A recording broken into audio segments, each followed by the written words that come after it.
آج جو وظیفہ دے رہا ہوں، یہ مبارک وظیفہ لوگوں کے دلوں پہ راج کرنے کا وظیفہ ہے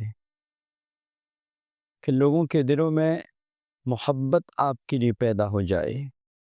اس وظیفے کے پڑھنے والے کے لیے لوگوں کے دلوں میں عزت و محبت پیدا ہوتی ہے، بلکہ اللہ تبارک و تعالی عزتوں کے دروازے کھول دیتے ہیں۔ ایسی عزتیں کہ پورا خاندان اور عزیز و اقربا حیران رہ جائیں گے کہ یہ عزت کہاں سے ملی۔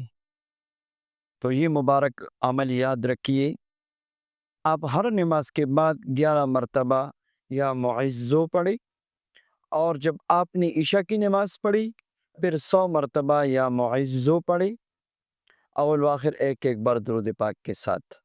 جب آپ نے 100 مرتبہ یا معزو پڑھ لیا عشاء کے بعد، تو پھر 3 مرتبہ یا 7 مرتبہ اللہم اجعلنی عزیزا فی اعین الناس، اللہم اجعلنی عزیزا فی اعین الناس، اللہم اجعلنی عزیزا فی اعین الناس۔